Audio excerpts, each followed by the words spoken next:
pelepasan adalah pelayanan oleh hamba Tuhan yang dikerjakan oleh Roh Kudus untuk membebaskan atau melepaskan seseorang yang terikat atau yang terbelenggu. Sekarang apa yang dimaksud dengan terikat atau terbelenggu?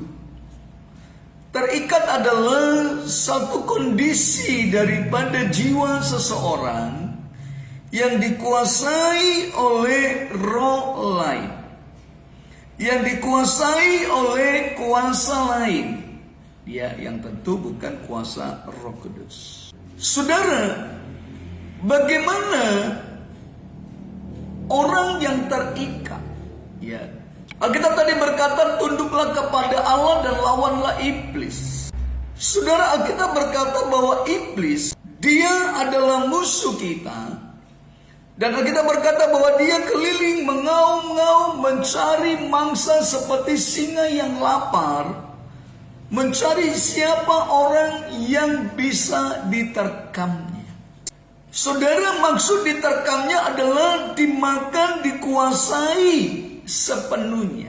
Siapa orang yang terikat, yang harus dilepaskan atau dibebaskan adalah orang-orang baik yang sudah percaya Yesus tapi masih hidup dalam dosa, atau orang yang belum percaya Yesus yang masih pasti terbelenggu. Itulah yang perlu dibebaskan. Jadi bagaimana keterikatan seseorang? Bagaimana orang bisa terikat oleh roh lain, oleh kuasa lain? Apa yang diikat sesungguhnya dalam kehidupan manusia? Saudara, dalam hidup kita, tubuh, jiwa, dan roh. Tubuh kita, seluruh badan kita, jiwa kita, pikiran kita, kehendak kita, keinginan kita, itulah jiwa. Lalu roh adalah intuisi Allah yang diberikan kepada manusia sehingga kita hidup. Atau dengan kata lain, nefas, ruah, roh Allah. Lalu bagaimana manusia yang diciptakan Allah sempurna bisa dikuasai atau diikat oleh roh lain? Pada penciptaan pertama itu, saudara, manusia itu kudus, manusia sempurna. Tetapi setelah manusia jatuh ke dalam dosa dan kehilangan kemuliaan Allah, lalu Allah merencanakan Yesus turun ke dunia, menebus saudara dan saya, sehingga manusia kembali memiliki kemuliaan Allah, memiliki roh Allah, Roh Kudus dalam hidup orang percaya. Tetapi dalam kehidupan umat Tuhan, banyak, sekali lagi, banyak orang yang sudah percaya kepada Tuhan, sudah percaya kepada Allah, tetapi mengapa masih terikat? Karena orang yang terikat, saudara, adalah orang-orang yang sudah dalam Tuhan, apalagi yang belum dalam Tuhan.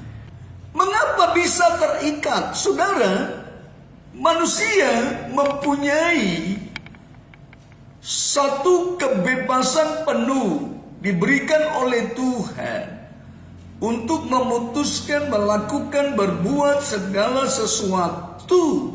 Mempunyai kebebasan. Hanya dua pilihan. Apakah kita berjalan menyenangkan Tuhan atau berjalan menyenangkan kuasa lain? Pilihan ada pada saudara dan saya. Kembali, bagaimana seseorang terikat? Siapa orang yang terikat? Bagaimana kondisi orang yang terikat? Mengapa orang itu bisa terikat, terbelenggu? Saudara, keterikatan ada dua. Keterikatan dengan dosa-dosa kedagingan, kebencian, amarah, sakit hati, dendam, kecewa, percabulan, percinahan, kesombongan, keangkuhan, perkataan sia-sia, dusta. Ini dosa-dosa kedagingan. Tidak datang beribadah, malas memuji Tuhan. Ya, ini dosa-dosa kedagingan. Lalu keterikatan yang kedua adalah keterikatan dengan dosa-dosa perdukunan. Berobat ke dukun, pernah disembur, dimantra, mandi kembang, minta jimat, minta petunjuk, ya, diramal, ditenung, dimantra akan sesuatu, diberi minum sesuatu, minta pelaris supaya disegani, supaya dihormati. Ini bentuk keterikatan perdukunan. Dan keterikatan antara daging, dosa-dosa kedagingan dengan dosa-dosa perdukunan itu tingkat kekuatannya berbeda. Dosa kedagingan itu, saudara, pada akhirnya akan dikuasai roh kedagingan yang pada akhirnya juga dikuasai roh lain. Tetapi jalurnya berbeda dengan roh perdukunan. Kekuatannya berbeda dengan roh perdukunan. Mengapa? Karena dosa kedagingan adalah dosa yang dilakukan oleh tubuh. Ya. Dan dosa itu, saudara, merusak tubuh.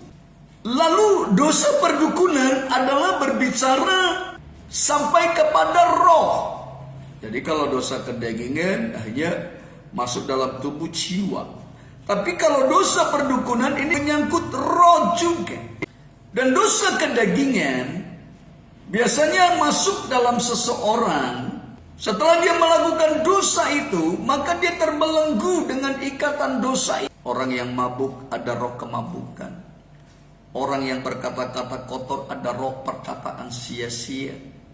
Orang yang sombong ada roh kesombongan. Hidup dalam kebencian, sakit hati ada roh sakit hati. Orang yang tidak bisa mengampuni ada roh dendam dalam hidupnya. Dan roh ini juga, saudara, adalah manifestasi daripada roh kuasa perdukunan. Hanya saja perbedaannya, orang yang terikat dengan roh kedagingan, saudara kasih, itu mengikat tubuh dan jiwanya. Tetapi roh perdukunan itu mengikat tubuh, jiwa, dan roh. Walaupun akibat daripada dosa kedagingan itu bisa membuat seseorang terbelenggu sampai kepada tubuh, jiwa, dan rohnya. Kalau itu berlarut-larut, kalau itu tidak terselesaikan dengan segera. Jadi bagaimana seseorang bisa terbelenggu dengan ikatan roh atau dosa kedagingan? Kita ambil contoh. Ketika seseorang memiliki sakit hati, memiliki dendam, memiliki kecewa, maka kecewa ini, sakit hati ini, dendam ini akan merusak imannya kepada Tuhan, akan merusak kedekatannya kepada Allah. Mengapa? Karena Alkitab berkata, bagaimana mungkin engkau bisa mencintai Allah yang tidak kelihatan, tapi benci kepada sesama yang kelihatan? Itu tidak mungkin. Karena itu orang yang menyimpan kebencian, sakit hati, dendam, kecewa, makin hari pasti tidak bisa melekat dengan Tuhan. Semakin dia terus menyimpan kepahitan itu, semakin dia terus menyimpan dendam itu, maka akan terjadi hal yang membelenggu dia, yang merusak hidupnya, yang akan mengikat dia. Orang yang sakit hati, benci, dendam, maka dia tidak mungkin bisa mencintai Tuhan sepenuhnya. Dan orang yang sakit hati, dendam, kecewa, maka dia tidak bisa melakukan keintiman dengan Tuhan. Mengapa? Roh itu menuduh dirinya. Dan orang yang mempunyai kepahitan, kebencian, sakit hati, dendam, maka dia dengan sendirinya, dia tidak berdamai dengan Tuhan. Jadi kalau seseorang mengalami sakit hati kepada adik iparnya, kepada mertuanya, kepada istri, suami, anak, orang tua, keluarga, handai tolan, dengan kebencian yang membara, maka dia akan putus hubungan, ada jarak hubungan dengan Tuhan.